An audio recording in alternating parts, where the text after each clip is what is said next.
Hello everyone. आज हम इस वीडियो में वैसे स्टूडेंट जिनका सिलेक्शन अलीगढ़ मुस्लिम सिटी में नहीं हो पाया अभी तक, यानी कि इनमें से 2 से 3 टाइप के स्टूडेंट होंगे। एक वो स्टूडेंट होंगे जिनका सिलेक्शन एम में इस बार हो चुका है, और एक वो होंगे जिनका वेटिंग लिस्ट में नाम आया था, उनका डॉक्यूमेंट भी वेरीफाई हुआ था बट उनका स्टिल अभी तक नहीं हुआ। उनके साथ आगे क्या होने वाला है। सेकंड ये कि जिन स्टूडेंट का जिस भी कैंडिडेट्स का डॉक्यूमेंट री सबमिशन शो कर रहा है, उनका क्या आगे होगा। क्या उनका रिजेक्ट होगा या फिर क्या उनको काउंसलिंग में पार्टिसिपेट करने का मौका मिलेगा नहीं मिलेगा, या क्या जिन स्टूडेंट का वेरीफाइड हो चुका है क्या उनको फिर से काउंसलिंग में पार्टिसिपेट करना पड़ेगा राउंड 2 में, उसके बारे में बात करेंगे। यानी कि इस वीडियो में हम राउंड 2 में जो स्टूडेंट पार्टिसिपेट करना चाहते हैं उसके बारे में डिटेल में ढंग से समझाएंगे, और जो डॉक्यूमेंटेशन है उसे उसके सोल्यूशन को लेकर भी हम बात करेंगे। सबसे पहले तो ये है कि आपको गूगल पे जाना है और आपको सर्च कर लेना है एएमयू एग्ज़ाम कंट्रोलर। उससे पहले मैं एक बात कहना चाहूँगा, जो भी स्टूडेंट इस बार तैयारी कर रहे हैं 2025 में एडमिशन लेने के लिए एएमयू जामिया में तैयारी करना चाहते हैं, तो वीडियो के डिस्क्रिप्शन बॉक्स में एक व्हाट्सअप नंबर है, व्हाट्सअप कर लीजिए। आप लोगों के लिए 25 जुलाई से एक फ्रेश बैच स्टार्ट होने वाला है। अगर आप इस चैनल को पहली बार देख रहे हैं या इस वीडियो को पहली बार देख रहे हैं तो ज़रूर लाइक और सब्सक्राइब करिए, फ़ायदा आपको होने वाला होगा। तो आगे हैं एएमयू के ही वेबसाइट पे, और आने के बाद यहाँ पे ये देख सकते हैं इसके जस्ट बिलो वाले लिंक पे काउंसलिंग कम एडमिशन शेड्यूल 24-25, इस पर जैसे ही क्लिक करेंगे तो इस तरीके का डिटेल आ जाएगा। एंड इसके बाद फिर अभी करना क्या है यहाँ पे, हम थोड़ा सा एक एक करके थोड़ा, जैसे अभी बीए वाले कैंडिडेट है तो बीए का जो है शेड्यूल देख करके आपको बता देते हैं। तो ये रहा, अभी हम जैसे इसको डाउनलोड कर ले रहे हैं, इसको ओपन करते हैं बीए का, और फिर बीटेक वालों का देख लेंगे और बाकी कोर्स का भी देख लेंगे। अगर आप देखेंगे तो BA, BSc, BCom, BSc agriculture and departmental course का काउंसलिंग फर्स्ट राउंड हो चुका है। इसके फर्स्ट राउंड के फ़ी पेमेंट का ऑनगोइंग अभी चल रहा है। चल क्या रहा है, आज तो ख़त्म हो जाएगा। आज लास्ट डेट है पेमेंट का। राउंड फर्स्ट का आज लास्ट है। इसके बाद राउंड 2 स्टार्ट होगा कल से। अब यहाँ पे थोड़ा आगे हम बताना स्टार्ट करते हैं। देखिए इंपॉर्टेंट ये है कि, सॉरी मैं रिमाइंड कर दूँ फिर से, राउंड 2 जो होगा वो 23 जुलाई से स्टार्ट होगा। अब देखिए इसमें फिर से पहला सवाल है कि इनमें कौन स्टूडेंट पार्टिसिपेट कर सकते हैं। तो जो स्टूडेंट अभी तक एएमयू में काउंसलिंग नहीं किए हैं उनको 23 से 24 के बीच में काउंसलिंग में पार्टिसिपेट करना पड़ेगा। जो स्टूडेंट एएमयू में काउंसलिंग नहीं किए हैं उनको कब करना होगा, 23 से 24 जुलाई के बीच में। अब इसके बाद फिर जिसके जस्ट बात बता रहे हैं, कई ऐसे कैंडिडेट्स हैं जिनका री सबमिशन शो कर रहा है और कई ऐसे होंगे जिनका रिजेक्ट हो गया होगा। तो जिसका भी रिजेक्ट हो गया है उसका अब कुछ भी नहीं हो सकता है। सिंपल सी बात है, मतलब आपको एएमयू में अब मौका नहीं मिलेगा। अब नेक्स्ट ईयर ही आ पाएंगे जिस भी कैंडिडेट्स का फाइनली अगर रिजेक्ट हो गया है। तो अगर रिजेक्ट नहीं हो गया यानी री सबमिशन शो कर रहा है, इसका मतलब है कि आपको अभी भी मौका है। वो मौका कब मिलेगा, तो 25 से 26, 27 बल्कि 28 बीए वाले स्टूडेंट, बीएससी, बीकॉम और डिपार्टमेंटल कोर्स का स्टूडेंट समझ लीजिए, जिसका भी रीसबमिशन शो कर रहा है आपके पास 4 दिन का मौका है, 25, 26, 27, 28, यानी कि 4 दिन का आपको टाइम मिल रहा है। इस 4 दिन के अंदर में डेली बेसिस पे आप चेक कर लिया करेगा, क्योंकि रीसबमिशन का पोर्टल ओपन होगा इसी 4 दिन में। जैसे ही ओपन होगा आपको जो डॉक्यूमेंट मांगा जा रहा है वो आपको डॉक्यूमेंट अपलोड करना पड़ेगा। ये मैं आपको बीए, बीएससी, बीकॉम और ये इन कोर्स के बारे में बता रहा हूँ। इसके अलावा और भी कोर्स है उसके बारे में बता देंगे, लेकिन ये 4 दिन के अंदर में ही आपको अपलोड करना होगा और इसी 4 दिन के अंदर में ही आपके डॉक्यूमेंट भी वेरीफाई हो जाएंगे। तो अब फिर से मैं बता रहा हूँ किस स्टूडेंट को पार्टिसिपेट करेंगे ये 4 दिन के अंदर में, जिनका रीसबमिशन शो कर रहा है। अब इसमें दूसरा वो लोग होंगे जो जिनका वेरीफाई हो चुका है डॉक्यूमेंट, क्या उन्हें भी पार्टिसिपेट करने का मौका मिलेगा या उन्हें भी फिर से काउंसलिंग करने की ज़रूरत है? बिल्कुल भी नहीं।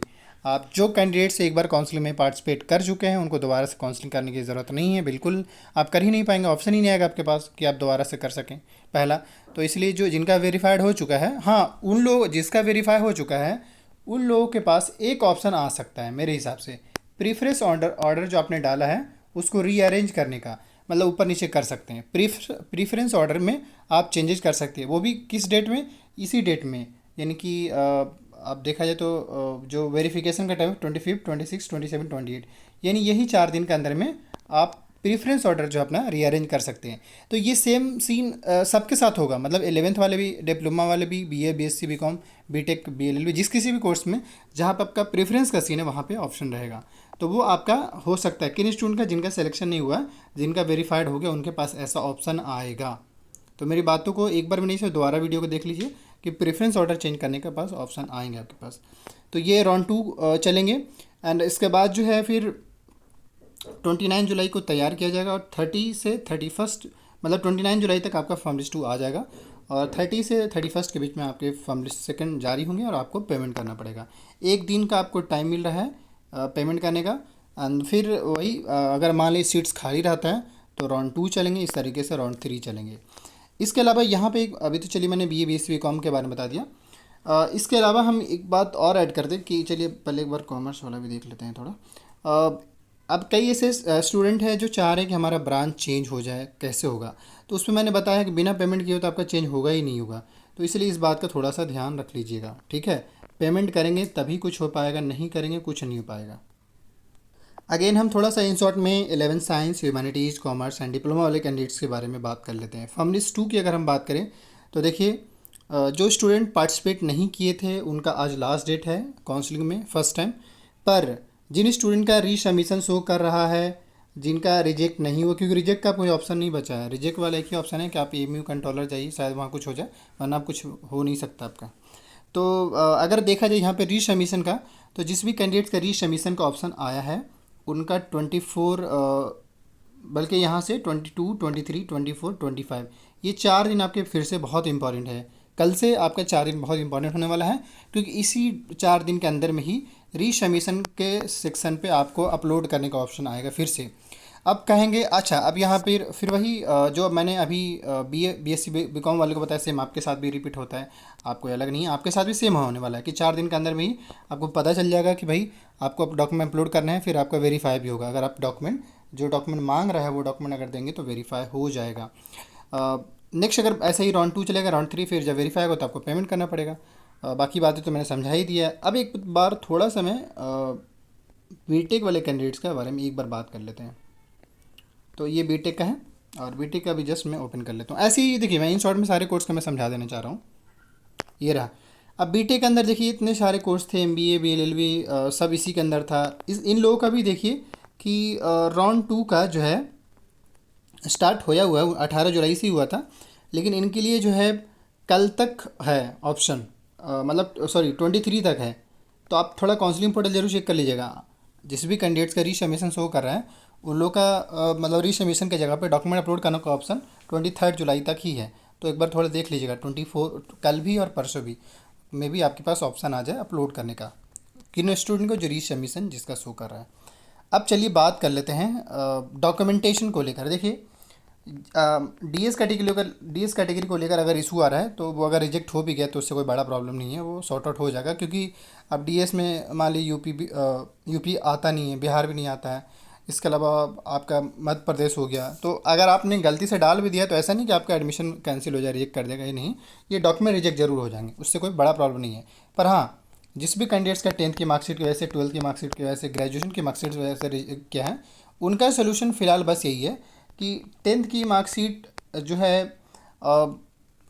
या डिजी लॉकर से निकलवाइए और अपने स्कूल प्रिंसिपल साइन करवाइए, पहला वो, उसके साथ एक परफॉर्मा है वो अटैच करिए और दोनों का एक PDF बनाइए और अपलोड कर दीजिएगा उस सेक्शन में।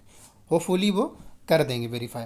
ऐसे ही 12th वाले कैंडिडेट्स के साथ होंगे, और ऐसे ही अच्छा जो मास्टर्स वाले स्टूडेंट हैं उन लोगों के साथ ये है कि फर्स्ट से लेकर 5th सेमेस्टर तक का, 5 सेमेस्टर तक का, क्योंकि लास्ट सेमेस्टर का मे भी मार्कशीट ना हो, तो फर्स्ट से 5th सेमेस्टर तक का मार्कशीट रेडी कीजिए। उनका एक PDF बनाइए, यानी 5 पेज का PDF हो जाएगा। उसी में ही एक पेज और ऐड कर दीजिए जो कॉन्फिडेंस जो परफॉर्मा MU का है उसको अटैच कीजिएगा, साइन करिएगा उस पर, यानी 6 पेज का PDF बनेगा और उसको अपलोड कर दीजिएगा।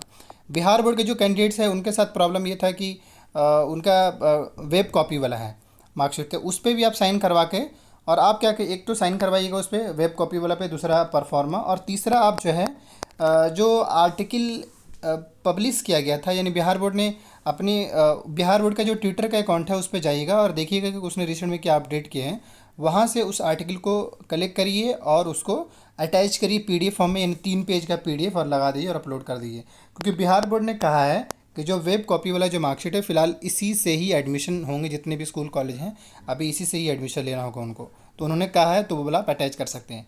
मैं कोशिश करूँगा कि वो PDF जो है वीडियो के डिस्क्रिप्शन बॉक्स में टेलीग्राम में डाल दूँ। एक तो परफॉर्मा ऑलरेडी मैंने सेंड कर रखा है, लेकिन जो बिहार बोर्ड की ओर से जो नोटिफिकेशन आया है वो मैं आपको सेंड कर दूँगा। बाकी यहाँ पे अगर कोई डाउट्स क्लियर नहीं हो पा रहा है तो आप मुझे इंस्टाग्राम पे अपना पूछ सकते हैं। Thank you.